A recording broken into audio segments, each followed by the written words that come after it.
ओम गणपति जी महाराज नमः। ओम गणेश भगवान जी महाराज आपकी जय जयकार, आपकी जय जयकार।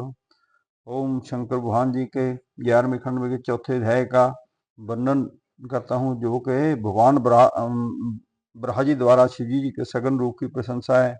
इतनी कथा सुनकर सूत जी ने कहा, है शौनकादि ऋषि और नारद जी का यह प्रश्न सुनकर ब्रह्मा जी ऐसे प्रेम मगन हुए कि उनकी आंखों से अश्रु बह निकले हैं।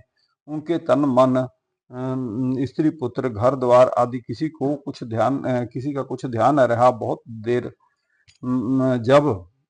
देर बाद जब प्रकृति हुए तब शिव शिव कहते हो शिव जी का ध्यान करते हुए हंसते हुए बोले, हे नारद, तुमने बहुत बहुत धन्यवाद है, तुमने मेरे संपूर्ण कुल को मुक्त कर दिया, क्योंकि तुम्हारे हृदय में भगवान सदा शिव की भक्ति हुई है। इस प्रकार प्रशंसा करने के उपरांत पितामह ब्रह्मा जी ने नारद जी से कहा, हे पुत्र, मैं सर्वप्रथम अपनी बुद्धि के अनुसार भगवान सदाशिव के निगन चरित्र का वर्णन करूंगा, तदुपरांत उनकी सघन महिमा को कहूंगा। उन्हें यह बात जान लेना चाहिए कि जिस समय सृष्टि का कहीं चिन्ह भी न था, उस समय भगवान सदाशिव ही निगुण रूप में सर्वव्यापक सच्चिदानंद एकमात्र पार ब्रह्मा थे। वे भगवान सदाशिव सत्य एवं परमानंद रूप हैं। वे मन तथा वचन के स्वामी हैं, नाम रूप से हीन हैं। वे किसी के वशीभूत न तो देखने में आते हैं, न ही उनका कोई आदि ही अंत है। वे किसी के वशीभूत होकर संपूर्ण सृष्टि के स्वामी बने हुए हैं। वे ही मनुष्य के कर्मों के साक्षी हैं, सर्वव्यापक होते हुए सबसे भिन्न रहते हैं। हे नारद, उन शिव जी की स्तुति करने में शस्त्र फणधारी शेषनाग भी हार गए हैं। योगी लोग उनका भजन करते हैं, परंतु आदि और अंत को कोई नहीं जानता। हे निर्गुण स्वरूप वाले प्रभु, बिना कान के ही सब कुछ सुन सकते हैं, बिना आंख के ही सब कुछ देख सकते हैं, बिना नाक के ही संपूर्ण सुगंधि को सूंघ लेते हैं, बिना मुख के ही संपूर्ण पदार्थों का भोजन कर लेते हैं, बिना जीवा के ही संपूर्ण विद्या को पढ़ लेते हैं। जिन स्वामी की ऐसी विचित्र महिमा है, उनकी स्तुति भला किस प्रकार की जा सकती है। नारद, ऐसे निर्गुण स्वरूप भगवान सदाशिव ने जब अपने मन में यह इच्छा की, हे नारद, उन शिवजी जी की स्तुति करने से शस्त्र फणधारी शेषनाग भी हार गए। योगी लोग उनका भजन करते हैं, परंतु उनके आदि और अंत को नहीं जान पाते हैं। हे निर्गुण स्वरूप वाले प्रभु, बिना कान के ही सब कुछ सुन सकते हैं, बिना आंख के ही सब कुछ देख सकते हैं, बिना नाक के ही संपूर्ण सुगंधियों को सूंघ लेते हैं, बिना मुख के ही संपूर्ण पदार्थों का भोजन करते हैं, बिना जीवा के संपूर्ण विद्या को पढ़ते हैं। जिन स्वामी की ऐसी विचित्र महिमा है, उनकी स्तुति भला किस प्रकार की जा सकती है। नारद, ऐसे निर्गुण स्वरूप सदाशिव ने जब अपने मन में यह इच्छा की कि हम एक से नेक हो जाएं, उस समय वे सगुण रूप हो गए। उनके निर्गुण और सगुण रूप में कोई अंतर नहीं है। उन्होंने विष्णु और ब्रह्मा को उत्पन्न किया एवं वे ही संपूर्ण प्राणियों में प्रतिष्ठ विराट स्वरूप हैं। उनके सहस्त्र नाम, जिनमें शिव, शंकर, हर, नाथ, महेश, परमदेव, वामदेव, जगदीश्वर, परमेश्वर, परमात्मा, ब्रह्मा, ग्रीश, शंभु, सदाशिव, अनीश, विबुध, पार्वती पते, बकरी, त्रिशूल पानी, ईश्वर, सुखदाता आदि अनंत सर्व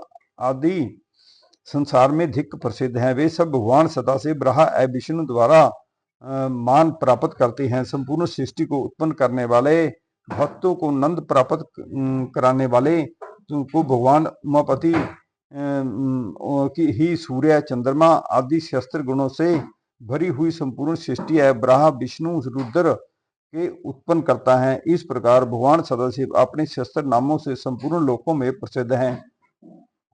हे नारद, अब तुम उन त्रिशूल पाणी भगवान शिव के उस सगुण स्वरूप का वर्णन सुनो, जिसका स्मरण करने से ही संपूर्ण पाप नष्ट हो जाते हैं। अपने सगुण स्वरूप में वे मस्तक पर जटाजूट एवं गंगा जी को धारण किए हैं।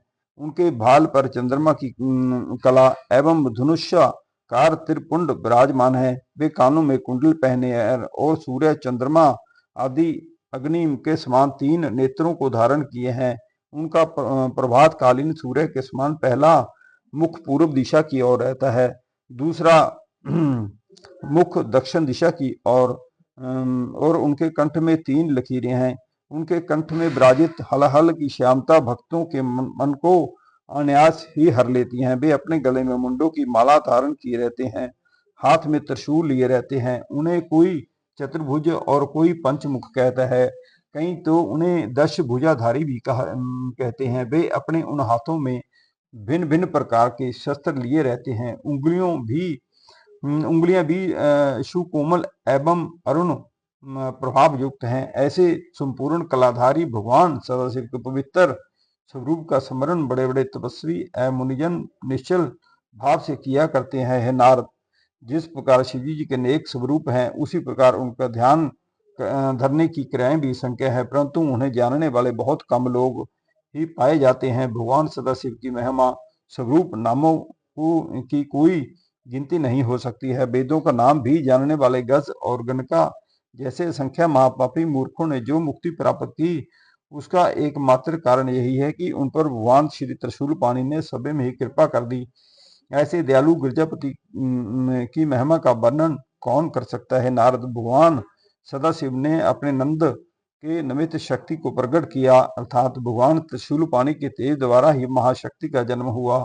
उस महाशक्ति का जो स्वरूप है वह मैं तुम्हें बताता हूँ। देवी 16 श्रृंगार किए हुए, उनका शीर श्याम कमल के समान कोमल है, उनके केश घुंघराले कृष्ण वर्ण के हैं।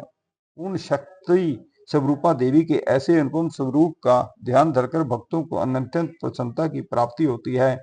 हे नारद, भगवान सदाशिव ने उस परम शक्ति को श्याम रूप में उत्पन्न किया, परंतु अनेक भक्त उन्हें गौरव वर्ण अथवा सोने के समान रंग वाली कहकर उनका स्मरण ध्यान किया करते हैं। इस संसार में जो कुछ भी दिखाई देता है, जहाँ तक वचन मन की गति है, उन सबको इन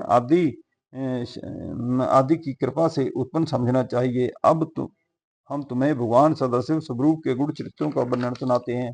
हे नारद, भगवान सदाशिव जी को पार ब्रह्म एवं भगवती उमा को परम शक्ति समझना चाहिए।